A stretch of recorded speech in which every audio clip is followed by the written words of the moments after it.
Is Graham Hancock racist? Of course not. And I never said on this channel that he was racist. Not once did I ever say that Graham Hancock was racist. In fact, many of you pointed out, and I knew this even before making the video, that he's married to a black woman.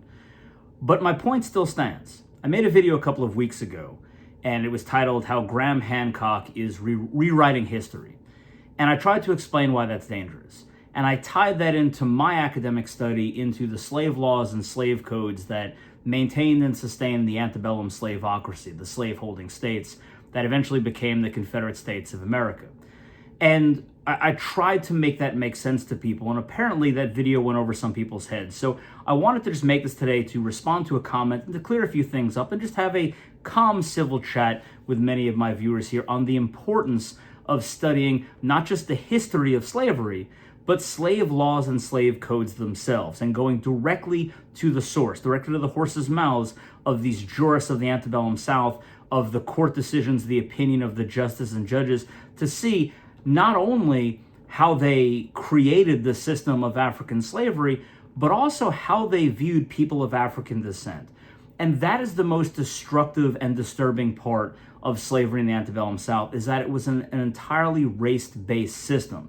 And I made a video again previously where I talked about Candace Owens's PragerU video about slavery and how many people are attempting to whitewash slavery, to skirt around and tap dance around the issue that it was entirely based on white supremacy and racism. Because when you understand that, you don't just then understand that slavery was bad, but you understand that slavery was bad, and when slavery ended, the racism, the white supremacy that sustained it, that built it, didn't simply shut off with the 13th Amendment. That all of those judges, those jurists, those law enforcement officers, those state representatives, and those federal government representatives, national level leaders, all of those people didn't simply go away. And their racist beliefs and white supremacist ideals didn't just shut off when slavery was outlawed with the 13th Amendment. So I want to respond. I want to read this comment. I'll put it up there for you to see. And I want to respond to it to make this make sense. So the person said, excuse me, but what has any of this got to do with Graham? Slavery and race have nothing to do with what he's talking about. You cite nothing that he's ever said. It's not evident that you even read a single word of his. Can you explain why you're making the connection with this book of yours? Now, the book this person is talking about is An Inquiry into the Laws of Negro Slavery in the United States of America by Thomas R.R. Cobb. And as I've told you before, Thomas R.R. Cobb was one of the most famous jurists in the antebellum South. He was from the state of Georgia. He was known as the James Madison of the Confederacy because how James Madison was instrumental in the writing of the Constitution, Thomas Cobb was instrumental in the writing of the Confederate Constitution. So this wasn't just a nobody. This book was cited by Southern courts. One that pops to mind is the Alabama Supreme Court at one time cited this book directly, which shows you how, in what high esteem this book was held as the corpus of slave law in the antebellum South. So if you were a practicing attorney, if you were a judge, and an issue with slavery came up in your court or in the case that you had to present or defend or argue, you would use this as a resource to look at all of the slave laws in all of the antebellum slaveholding states. So that's the book that I'm talking about. Now, again, I never said that Graham Hancock was racist. And I did discuss his works in that video. But I gave kind of the mile wide and inch deep because that's really all that I care about when discussing and connecting this issue of slavery. Graham Hancock's pitching of an ancient civilization that created all the great works of monolithic structures, of all these different things, is dangerous. And it's dangerous because it is not supported by evidence. And this idea of some civilization that was necessary in many areas of the world, such as Africa, which we'll talk about in a second, that only an advanced civilization could have created the things that it did or done the things that it did, takes away from the ability of the indigenous people and the belief that they couldn't possibly have done said things. And that was the foundation for many racist groups throughout history. The Atlantean idea that an advanced civilization was something that the Nazis looked at and neo-Nazis still look at today. So when we look at places like Egypt and we look at the pyramids or things like that and we say, Arabs couldn't possibly have done this, or indigenous Africans couldn't possibly have done this. We take away from their ability to be creative, to, construct things, to be at the same level as when European historians talk about, well, the European and Western society, look at how great we are. And none of these indigenous people could have possibly have done these things. Therefore, there must have been something in the past, an advanced society that created all of this stuff. And that's what he pitches through his entire Netflix series and all of that. And it would be one thing if there was proof for it. But the fact that there is no proof for it, and this is what, Professor Dibble even said on the Joe Rogan interview, and I've been following his work religiously since that came onto my radar. He even confronted Graham about it, and Graham said, no, there is no evidence of it. When there's no evidence of it, then the door is open for these racist groups to put their perspective on it and say, look at what, of course, indigenous people couldn't have done this, blacks couldn't have done this, Arabs couldn't have done this. It had to have been Atlantean civilization, who of course were Caucasians and were whites and were of European descent, or they were the forefathers of the Europeans. And since there's no evidence to prove it here nor there or any which way, it opens the door for that. And the connection that I made in Thomas Cobb's An Inquiry into the Laws of Negro Slavery was, and you can go back and watch these previous videos, there was an issue in post-colonial United States, so early independence, the early republic era through the antebellum era, of the idea of whether or not you needed a positive law to allow slavery to exist in a state. Meaning that if the law book didn't say it, like if you opened to page 1 and it didn't say you can have slaves, then the argument was, could you have slaves at all?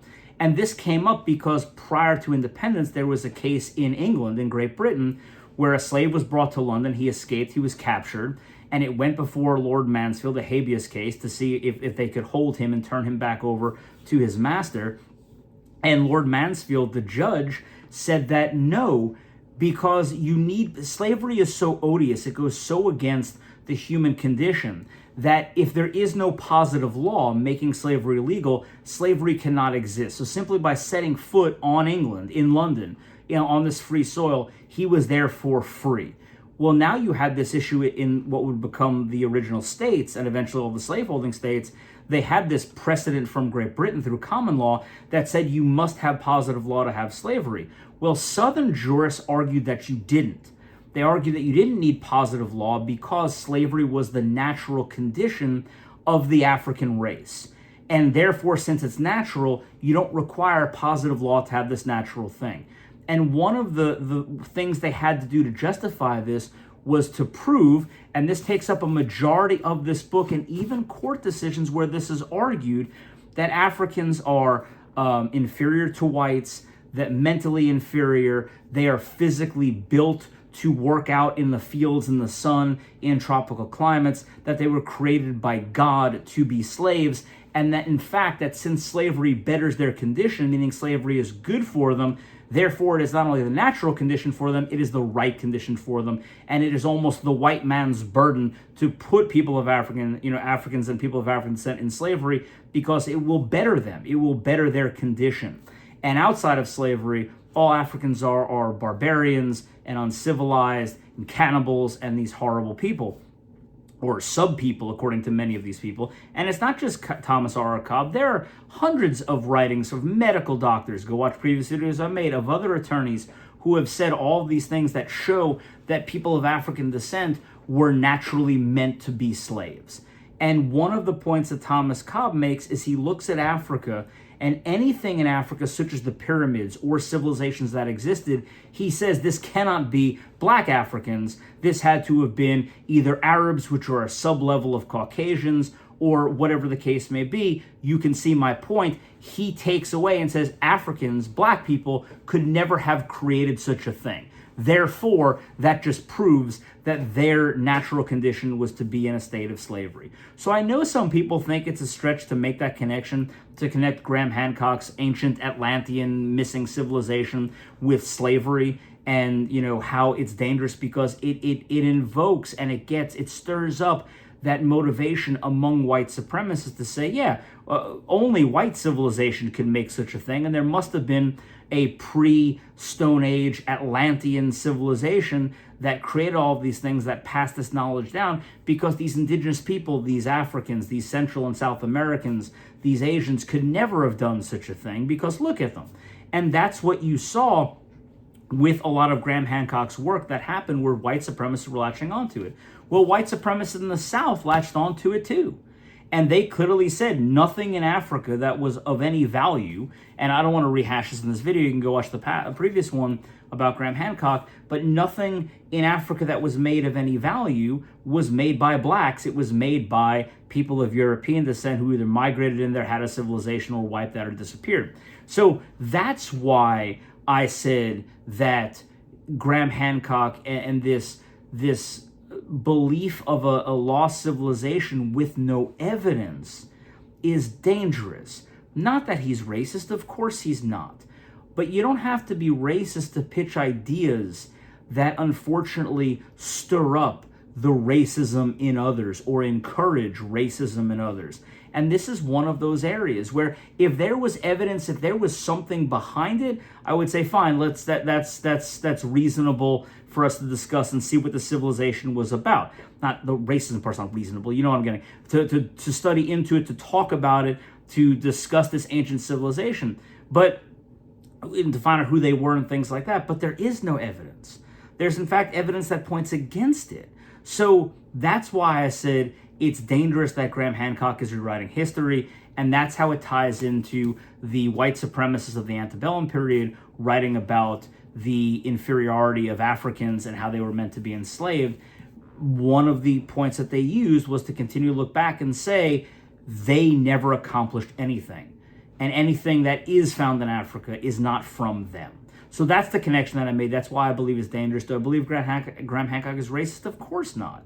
But do I believe his ideas are more dangerous than people give it credit for? And there have been great people here on YouTube and in the academic world, such as, Professor Dibble, and you have Milo Rossi of Mini Minutemen. You have all of these individuals. You have Professor Dave Explains, who are out there trying to make this point that it is a dangerous ideology. It is a dangerous idea to throw out there because it has been used by racists in the past, this idea that indigenous people can't create and couldn't create needed an advanced civilization. So I think that's one of the important reasons to study antebellum slave laws and slave codes, is to see that it was entirely based on white supremacy and racism, and to know that that didn't just end. That's what led to the systemic racism that's currently within the system and has been since the 13th Amendment. But I'll make future videos about that. As always, remember to like, subscribe, share, and I will see you for the next video.